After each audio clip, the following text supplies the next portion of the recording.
श्री महाभारत ते खिल भागे। पंचनवतितमाध्याय। प्रद्युम्न का प्रभावती से वर्षा का वर्णन करते हुए उसे अपने कुल का परिचय देना।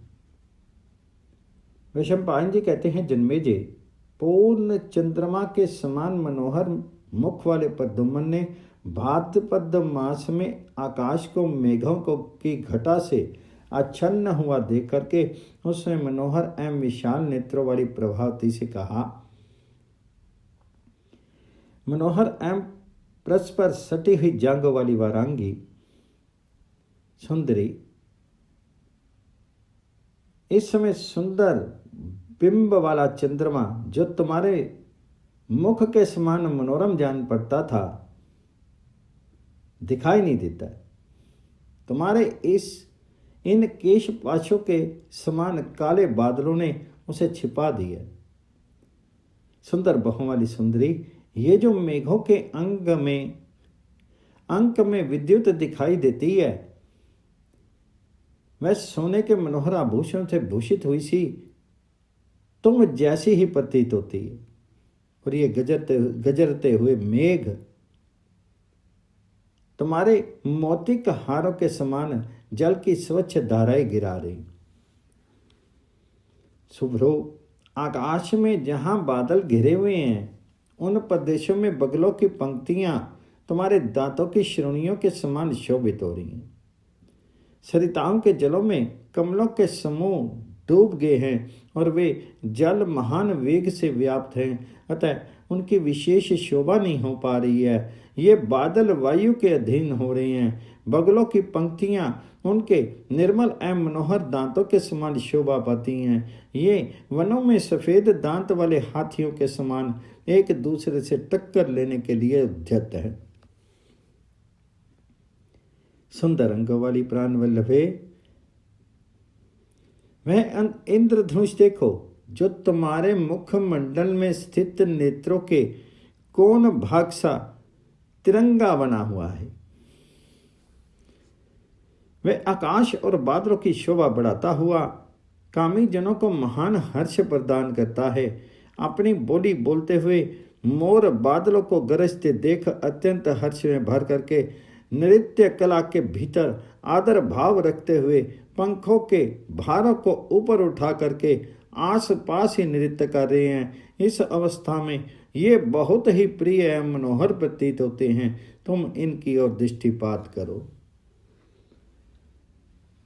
शिष्यों, चंद्रमा के समान श्वेत वर्ण वाली अट्टलिकाओं पर बैठे हुए दूसरे मयूर समुदाय वहां 2 घड़ी के लिए अत्यंत मनोहर शोभा प्रदान करके छज्जों पर उड़ते हुए बड़ी शोभा पा रहे हैं। मनोहर देह धारण करने वाले मोर वृक्षों के सर्वोच्च शिखाओं पर बैठे हैं। उनकी पांखें भीगी पड़ गई हैं और वे 2 घड़ी के लिए उन वृक्षों के सिरों पर चूड़ामणि किसी शोभा की सृष्टि करके नई नई घासों से ढकी हुई भूमि पर जा रहे हैं।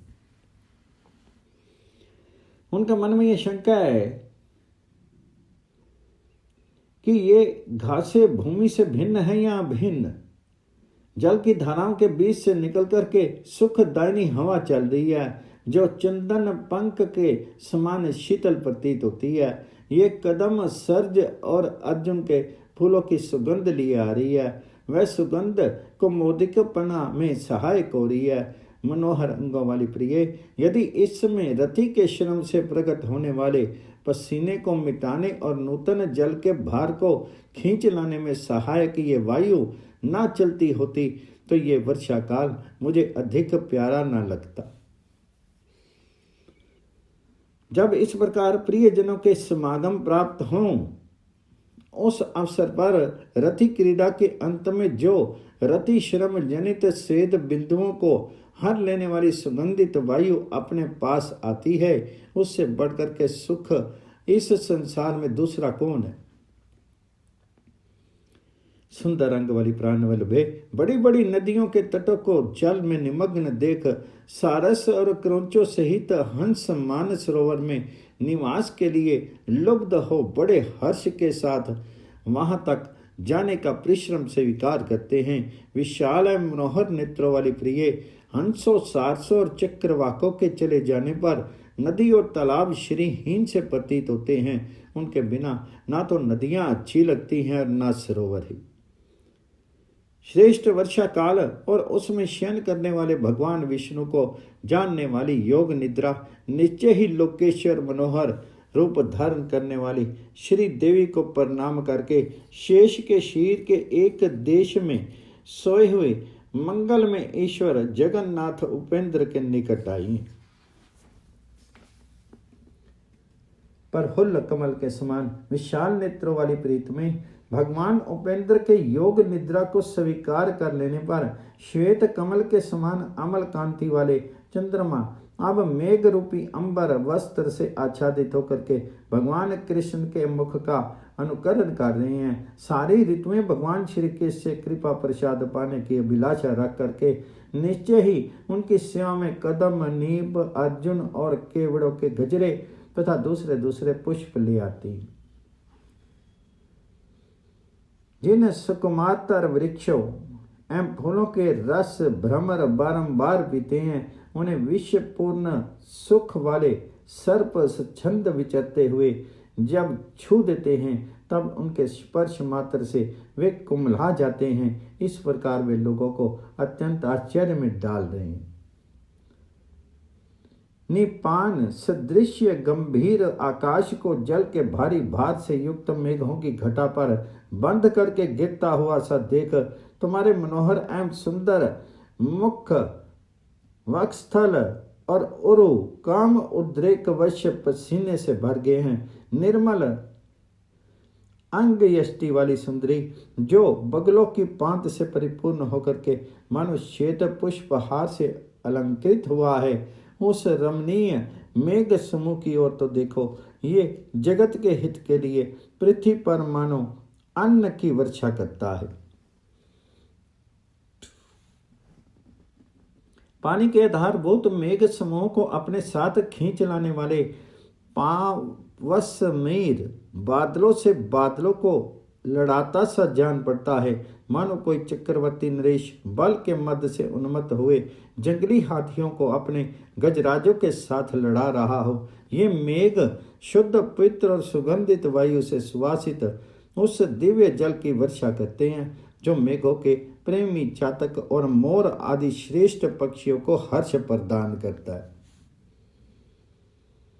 जो बरसात के पहले 16 पक्षों 8 महीनों तक कहीं बिल में स्नान करता रहता है, वही मेंढक बरसात के 8 पक्षों में गोष्ठ अर्थात गो समुदाय की भांति अपनी स्त्रियों के साथ आर्तनाद सा करता है, मानो सत्य और धर्म से प्रेम रखने वाला कोई विद्वान ब्राह्मण अपने अच्छे शिष्यों से घिर करके वेद की ऋचाओं का पाठ कर रहा हो।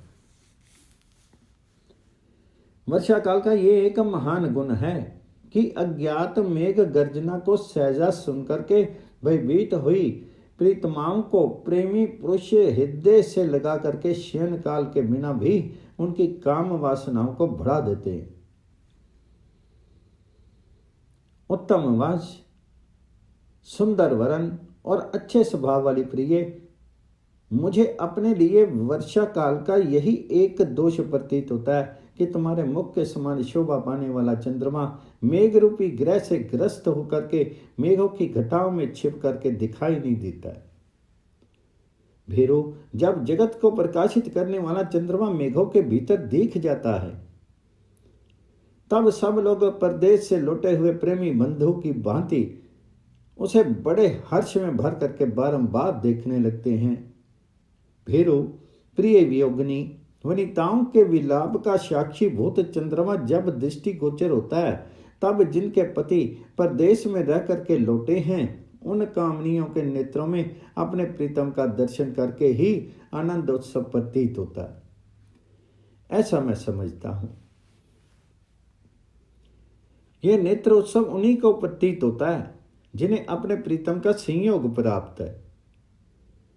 प्रिय वियोगिनी अबलाओं के लिए तो ये चंद्रमा दावाग्नि के तुल्य दाहक प्रतीत होता है। इस प्रकार चंद्रमा आनंददायक होने पर भी संयोग और वियोग अवस्था के भेद से अपने उसी शरीर द्वारा श्रेष्ठ नारियों को प्रिय और अप्रिय प्रतीत होता है। प्रिय, तुम्हारे पिता के इस नगर में तो चंद्रमा के बिना भी चंद्र किरणों के समान घोर प्रकाश छाया रहता है, अतः मुझे यहाँ चंद्रमा के होने और ना होने के गुण अवगुण का पता नहीं लगता, इसलिए मैं बारंबार इस बात की चर्चा करूंगा जो दूसरे लोगों के लिए पुण्य और तपस्या से भी दुर्लभ हैं। उस ब्राह्मण राज्य को जिन्होंने अनायास ही प्राप्त कर लिया है, जो स्तवन करने के योग्य हैं। यज्ञ में एकत्र हुए ब्राह्मण पवमान नाम वाले जिन आदर सोमदेव के गुण गाते हैं, वे उन बुद्ध के पिता हैं जिनके पुत्र लोकोत्तर बल और पराक्रम से संपन्न राजा पुरुरवा हैं। वे प्राण अग्नि स्वरूप और स्तुति करने के योग्य हैं। औषधियां और वनस्पतियों के स्वामी होने के कारण उन्होंने नष्ट हुई अग्नि को अश्वत्थ के उत्पादन द्वारा शमी के गर्भ से प्रकट किया है। वे रुद्र स्वरूप हैं। सुंदर अंगों वाली प्रिय, तत्पश्चात इन महात्मा चंद्रदेव ने पूर्व काल में अप्सराओं में श्रेष्ठ उर्वशी की पुरुरवा रूप से कामना की थी। उसका सारा शरीर ही अमृत में है। पहले कभी घोर स्वभाव वाली श्रेष्ठ मुनियों ने उन अमृत में चंद्रमा को पी लिया था। उन्हीं के वंशज बुद्धिमान राजा पुरुरवा हुए, जो कुशाग्रों द्वारा आरंभ करके अनेकानेक यज्ञों का संपादन करके स्वर्ग में अग्नि तुल्य तेजस्वी रूप में से प्रतिष्ठित होकर के पूजित होते हैं। पुरुरवा के वंश में आयु हुए, जिनके पुत्र नहुष थे। उन वीर नहुष ने देवराज पद प्राप्त कर लिया था। देवताओं के लिए भी उत्कृष्ट देवता जगत श्रेष्ठा भगवान श्री हरि देवताओं का कार्य सिद्ध करने के लिए चंद्रमा के ही वंश में प्रमुख भीमवंशी वीर के रूप में प्रकट हुए। सुब्रो, उन चंद्रमा को नक्षत्र स्वरूपा दक्ष की कन्याओं ने पति रूप से वर्ण किया है। चंद्रमा के ही वंश में शशि कुल दीपक वीर एवं महात्मा राजा उपरिचर वसु हुए हैं, जो अपने कर्मों से चक्रवर्ती पद को प्राप्त हुए। उनका प्रभाव इंद्र के समान था।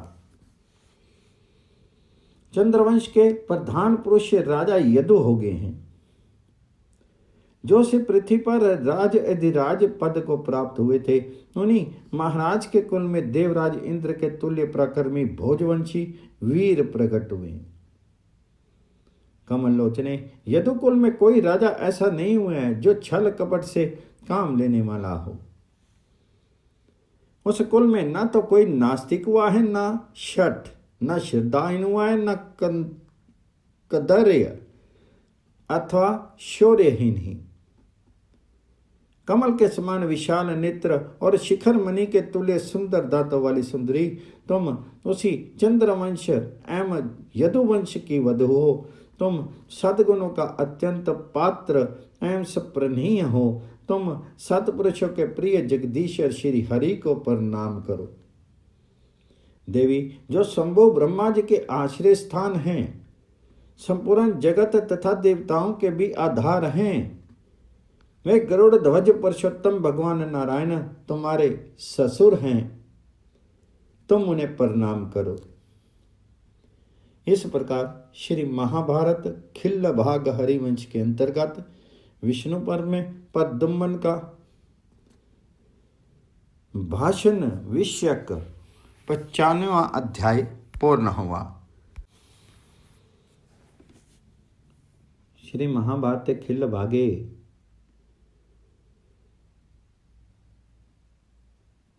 षण्णवतितमोऽध्याय।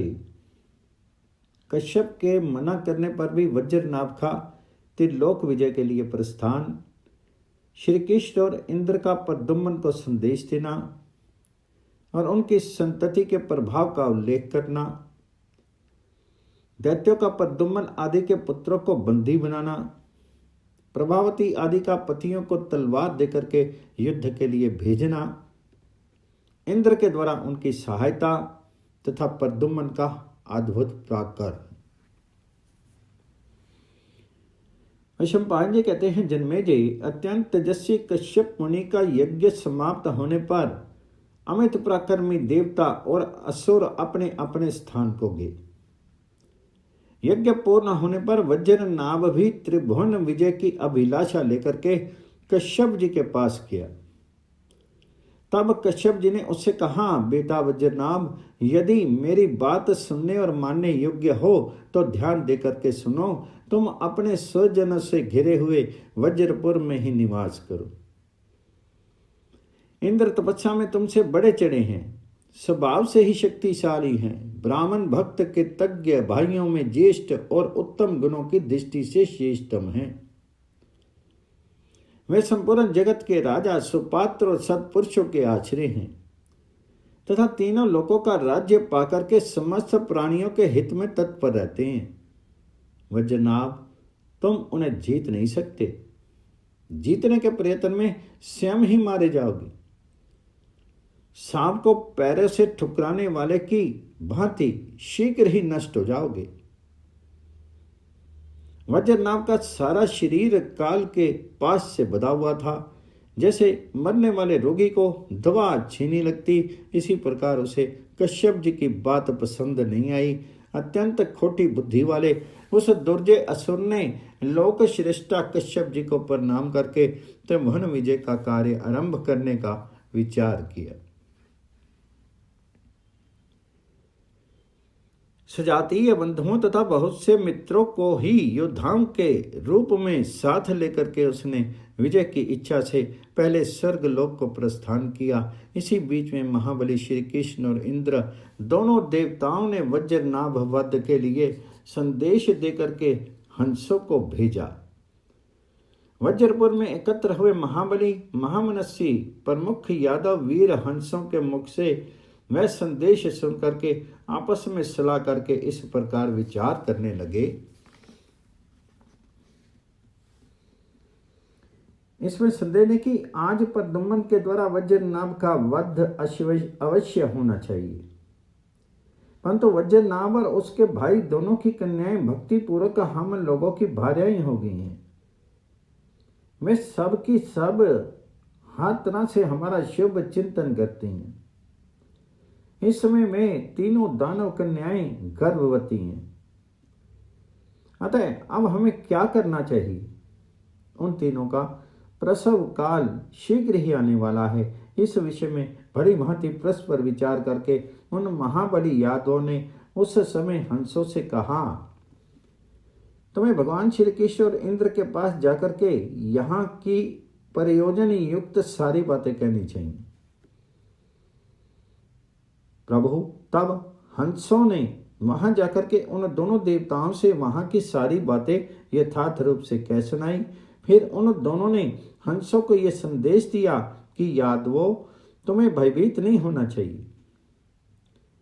तुम्हारे उन स्त्रियों के गर्भ से इच्छा अनुसार रूप धारण करने वाले पुत्र उत्पन्न होंगे, जो अपने उत्तम गुणों के कारण सप्रणीय होंगे। वे उत्तम पुत्र गर्भ में रहते समय ही अंगों सहित संपूर्ण वेदों का ज्ञान प्राप्त कर लेंगे। उसी प्रकार उन्हें नाना प्रकार के अस्त्र शस्त्रों तथा भविष्य में होने वाली सारी बातों का स्वतः ज्ञान हो जाएगा। वे जन्म लेने पर तत्काल ही तरुण एवं अच्छे पंडित हो जाएंगे। प्रभु, उनके ऐसा कहने पर वे हंस पुनः वज्रपुर को गए। वहां उन्होंने यादव कुमारों से देवराज इंद्र और श्री कृष्ण का संदेश कह सुनाया। उस समय प्रभावती ने एक पुत्र को जन्म दिया,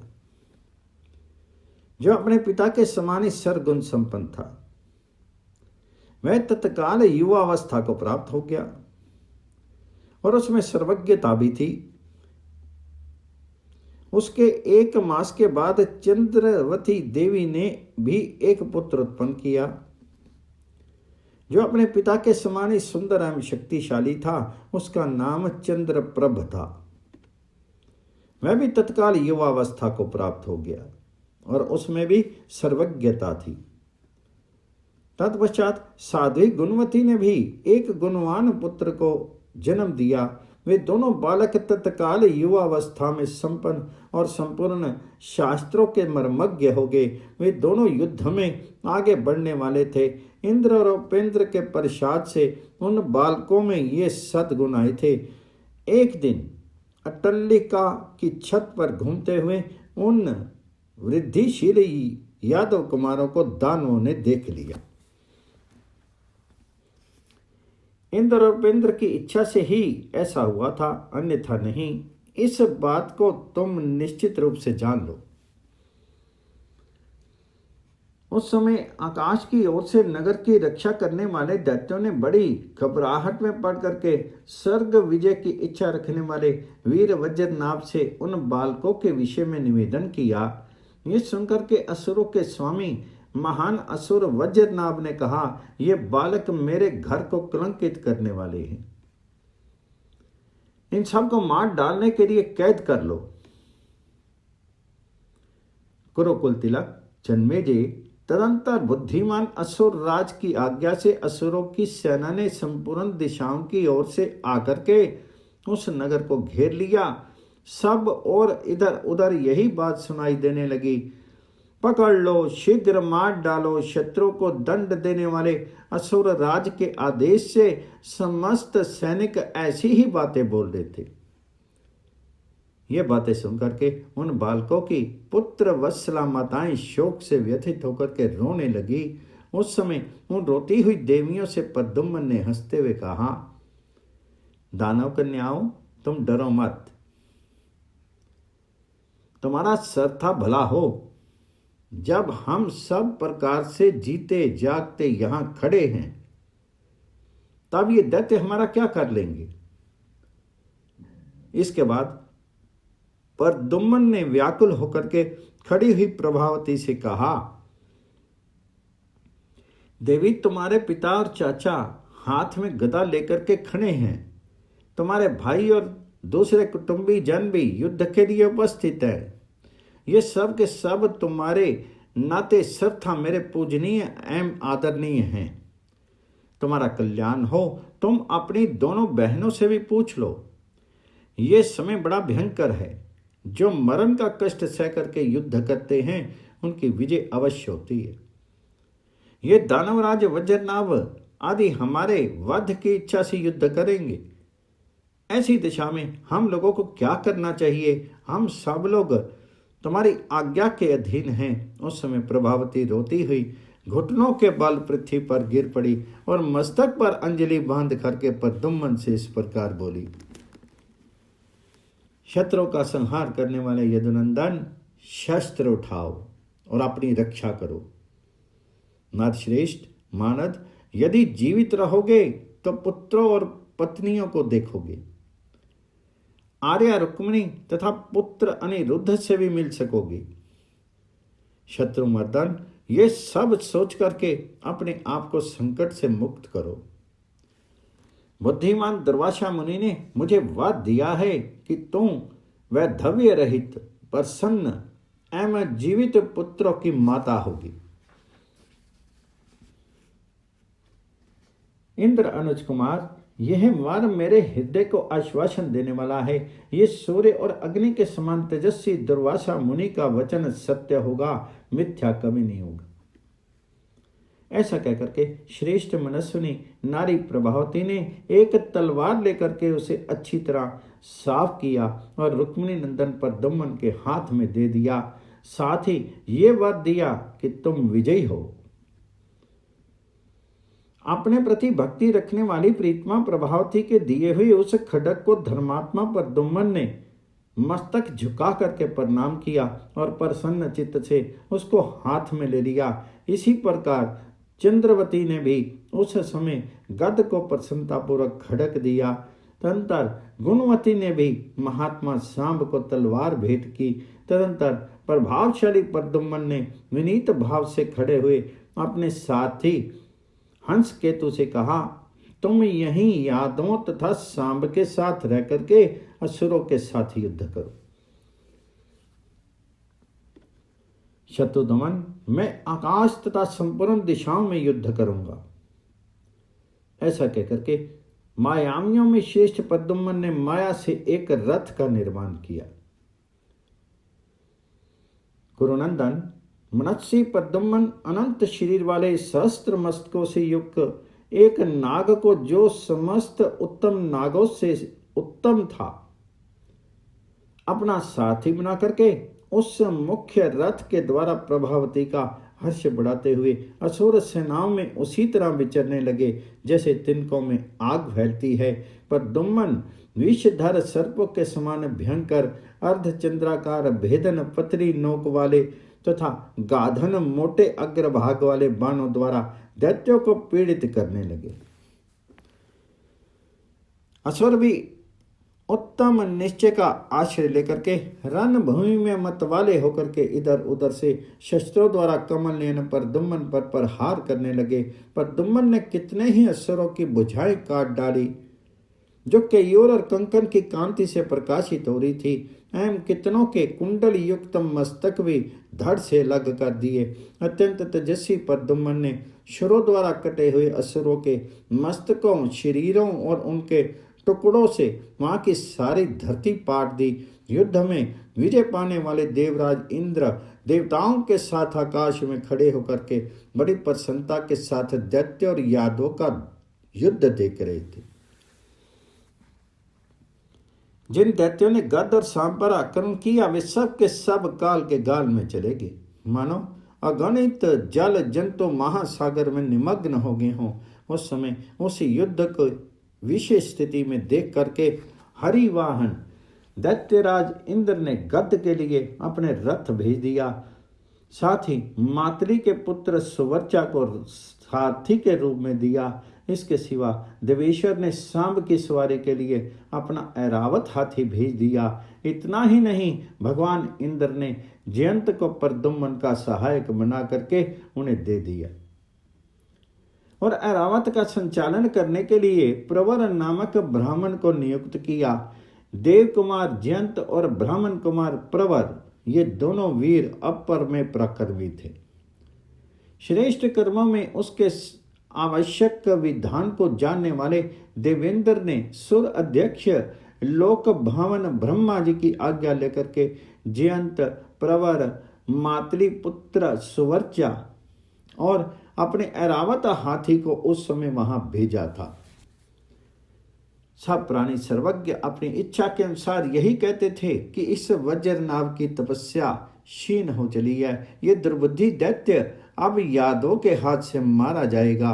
प्रद्युम्न और जयंत, ये दोनों महाबली वीर महल की छत पर आ गए और पराक्रम प्रकट करते हुए अपने बाण समूह द्वारा असुरों को नष्ट करने लगे। उस समय किसी से भी रोके ना जा सकने वाले रण दुर्जय वीर श्री कृष्ण कुमार प्रद्युम्न ने गद से कहा, उपेंद्र के छोटे भैया, देवराज इंद्र ने आपके लिए ये रथ भेजा है। इसमें हरे रंग के घोड़े जुते हैं और ये मातली के महाबली पुत्र सुवर्चा इस रथ के सारथी हैं तथा ये ऐरावत हाथी जिनके अधिष्ठाता प्रवर हैं सांब की सवारी में आया है। चाचा जी, आज द्वारका में महादेव जी की महापूजा है। उनके पूरा हो जाने पर मेरे पूज्य पिता महाबली श्री कृष्ण कल यहाँ पधारेंगे। उन्हीं की आज्ञा से स्वर्ग लोक को जीतने के लिए उठे हुए पापी वज्रनाभ को उनके बंधु बांधवों सहित हम लोग मार डालेंगे। मैं ऐसा उपाय करूंगा जिससे ये दैत्य पुत्र सहित देवराज इंद्र को पराजित नहीं कर सकें, परंतु हमें तनिक भी प्रमाद नहीं करना चाहिए, सावधान रहना चाहिए, ऐसा मेरा विचार है। विद्वान पुरुषों को सभी उपायों द्वारा अपनी पत्नियों को रक्षा करनी चाहिए। यदि पत्नी का पर पुरुष के द्वारा तिरस्कार हो जाए तो वह संसार में मृत्यु से भी बढ़ करके कष्टदायक होता है। गद और सांब से ऐसा कहकर के महाबली प्रद्युम्न ने अपनी दिव्य माया से करोड़ों प्रद्युम्नों की सृष्टि कर डाली तथा दैत्यों ने जो दुर्निवार्य अंधकार उत्पन्न किया था उसे नष्ट कर दिया।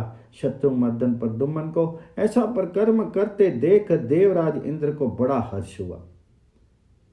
समस्त प्राणियों ने सभी शत्रुओं के बीच में श्री कृष्ण कुमार प्रद्युम्न को देखा और उन्हें प्रत्येक अंतरात्मा में विद्यमान क्षेत्र के समान समझा।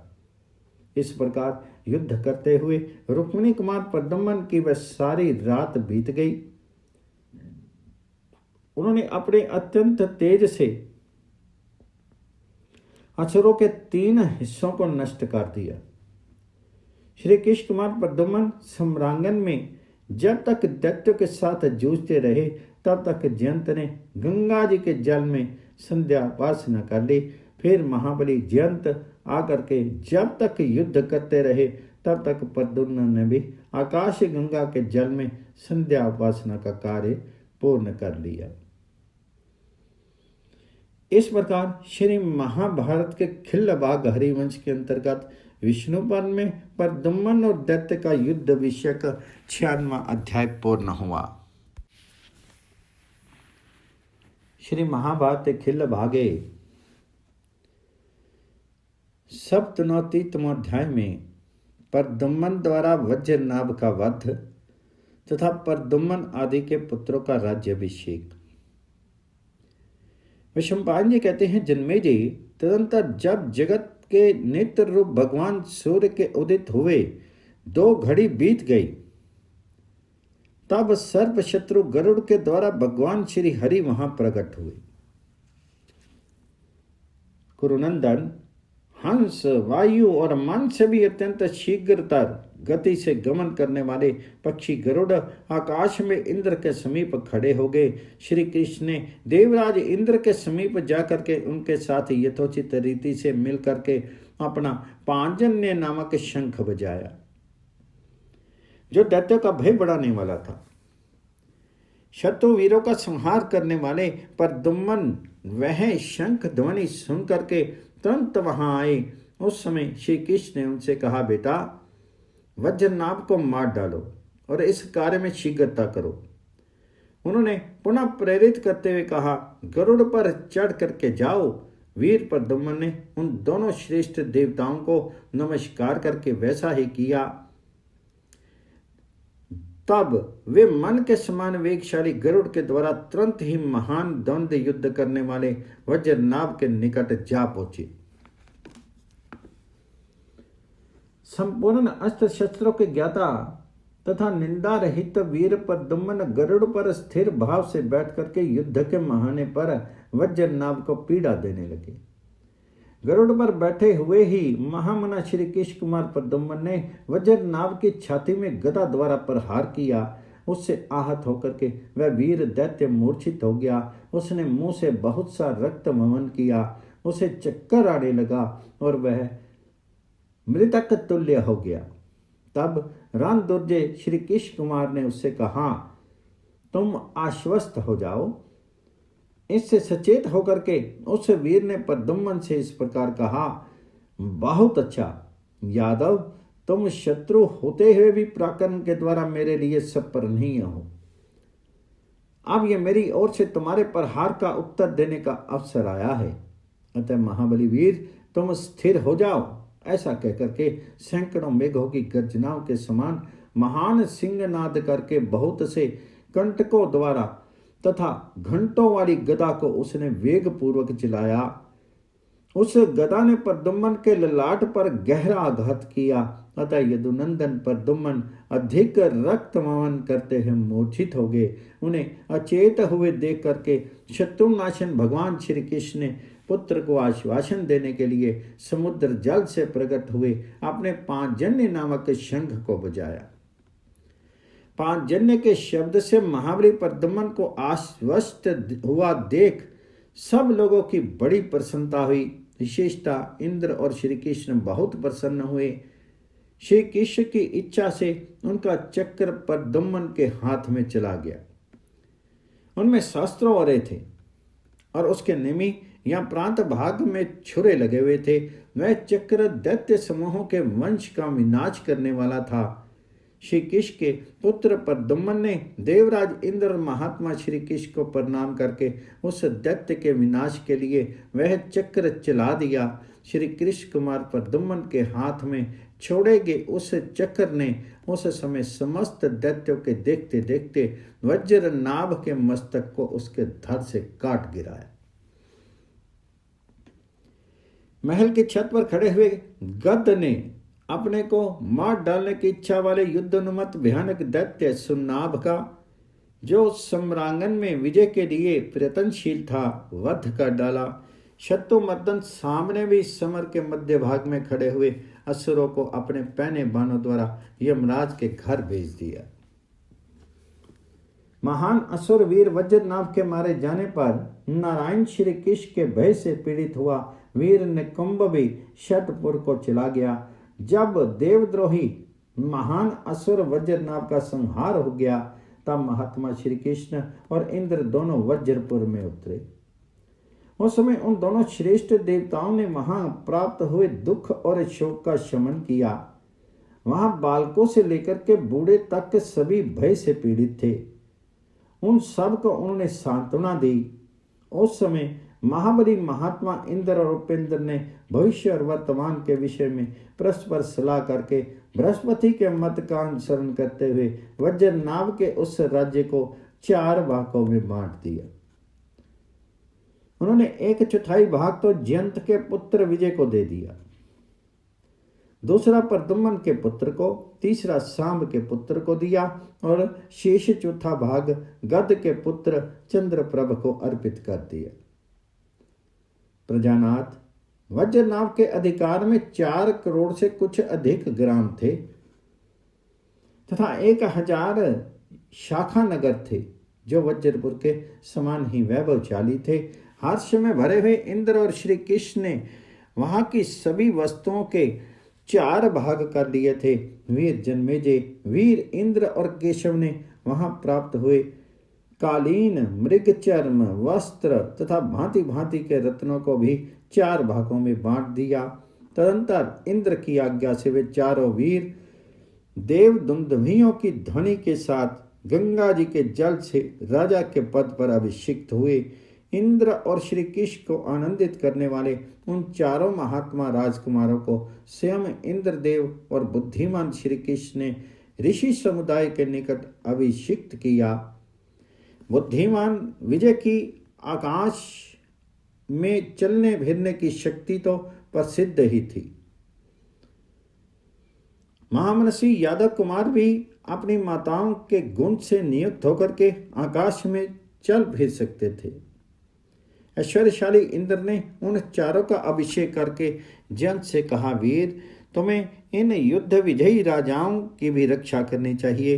अनख इनमें एक तो मेरे वंश का प्रवर्तक है और 3 श्री कृष्ण के वंश का विस्तार करने वाले हैं। ये सब मेरी आज्ञा से समस्त प्राणियों के लिए अवध्य होंगे।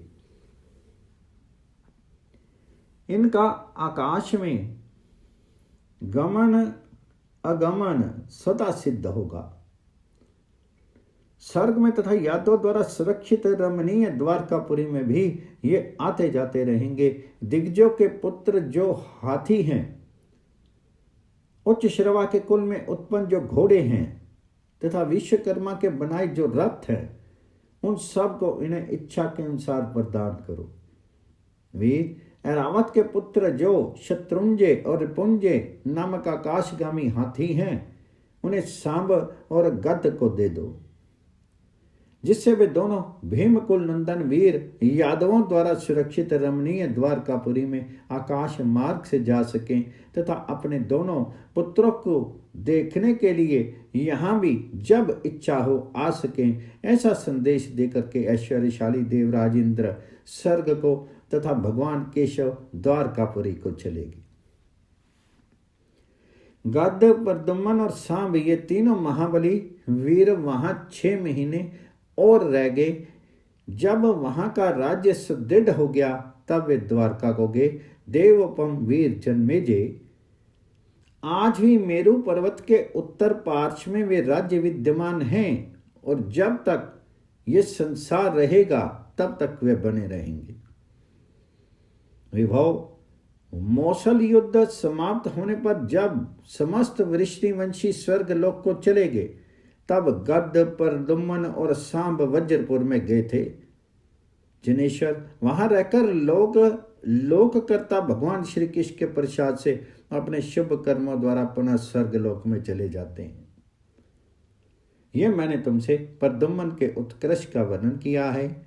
यह धन, यश तथा आयु प्रदान करने वाला है। इसके पाठ से काम, क्रोध आदि शत्रुओं का नाश हो जाता है। पुत्रों और पौत्रों की वृद्धि होती है। आरोग्य तथा धन संपत्ति की प्राप्ति होती है एवं मनुष्य महान यश का भागी होता है, जैसा कि द्वैपायन व्यास जी का कथन है। इस प्रकार श्री महाभारत खिल्लभाग हरिवंश के अंतर्गत विष्णु पर्व में वज्रनाभ का वध नामक 97वां अध्याय पूर्ण हुआ।